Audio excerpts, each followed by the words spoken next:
Himbo, I'm thankful, man, because you gave me one. This looks like a layup to me. I mean, usually the questions need to be much harder than this one. So I'm going to say Deshaun Watson. I was so hoping you would get it wrong after that trash talking, but it is correct. Deshaun Watson. That's a grade school question right there. You know I'm an expert. Come on, dude. Deshaun Watson.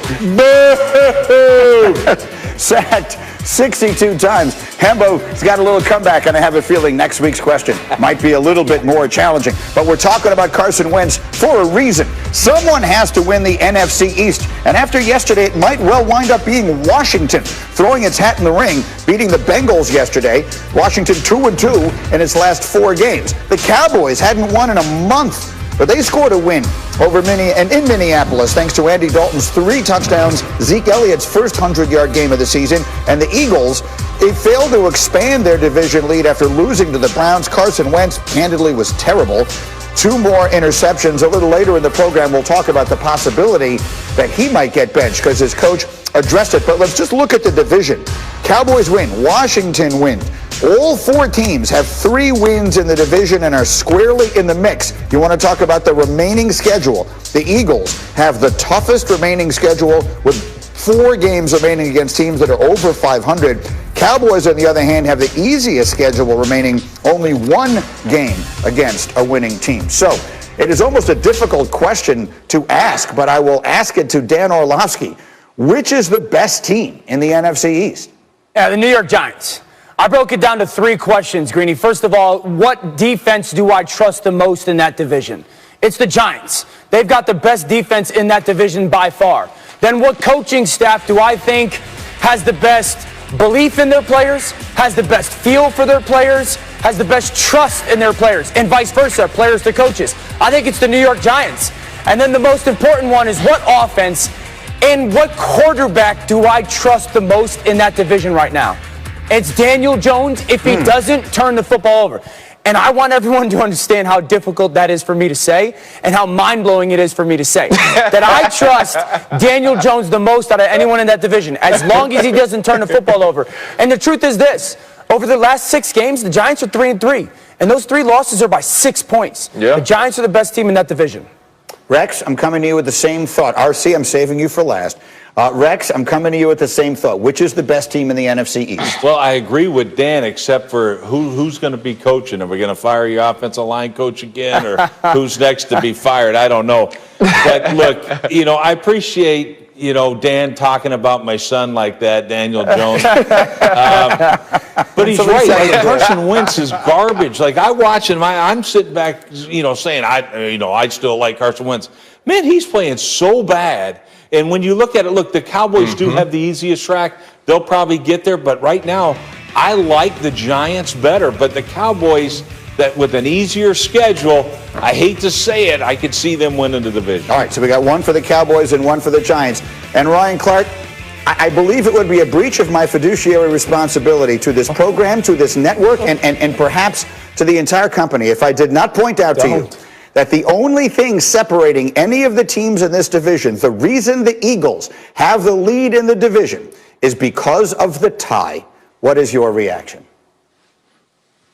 Greeny, can you hear me? Yes, I've got you, RC. Because you know what? While you were talking, my TVU actually shut off. How about that? When you were talking about the tie, my TVU shut off and I couldn't hear you. That's the greatest thing that has ever happened to me, because on Sundays now, I pray for the Cowboys to go on a run and win the NFC East. Because as I'm sitting in my house, here is what I picture when you send me that tweet about the tie and you send me the standings. I see you're in your house and you're looking at your kids and you say, you know what? You say, you know what? Fire. Then you look at your one kid, you say Adam. Then you look at your other kid, you say Gase. I told RC, I told Rex, I told Dan that the tie was going to win it all. And you know what? I was right. And so right now, even though, hey, did I tell you guys, Northwestern blew out Wisconsin. It was freaking great. And then I saw Golick. We had pizza. I ate it with a fork. I ate it with a knife. And I said, hey, wait. The Eagles still got that tie, and they're still going to win. And I'm going to text RC because this is what I care about, guys. This is what I care about. Yes, I'm in the Hall of Fame, but that's not what's important. What I care about more than having friends is this. I care more about being right than having friends. And right now, Fire, Adam, and Gase, I am right. Now, bring my dog Trevor Lawrence over here so we can eat. That's you. That's what I picture every weekend. That's very, very well played. By the way, I assumed that Fire, Adam, or Gase, one of them was the dog because I only have 2 kids. But that's okay. I will give one of them the middle name, Adam, or something like that. You know what? Stace's name is now Fire. Oh, that's correct. Well, okay. Very well played. Very well played. The bit worked, regardless of my number of kids. Okay, let's move on to a game yesterday where something happened that I'm not sure it made any sense at all. Let's see if we can make any sense of it together. And that is Tua and the Dolphins on the road taking on the Broncos. The Dolphins have won 5 straight. Fourth quarter, they're down 20-10. Dan, they're struggling. 3rd and 21. Tua getting sacked for the 6th time. And guess what happens? Tua goes to the bench, and he's not hurt. Dan Orlovsky, quick reaction. Yeah, Greeny, I mean, their offensive line got beat up yesterday and not playing well against a good Denver front, and they decided, listen, Tua's not the guy, let's bring Fitz in. He gave them a little bit momentum offensively, especially early on. Yeah, he did bring them in, and he does try to work his magic, bringing them down the field, but then he does this.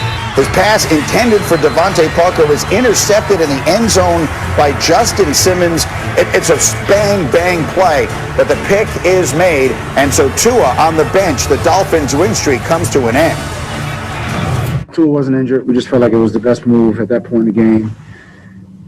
We had to get in the 2-minute mode, and we just felt like he gave us the best chance to win the game. Do you leave this game needing to make any wholesale change at the quarterback position? Is Fitz going to be in line to be a starter, or no changes?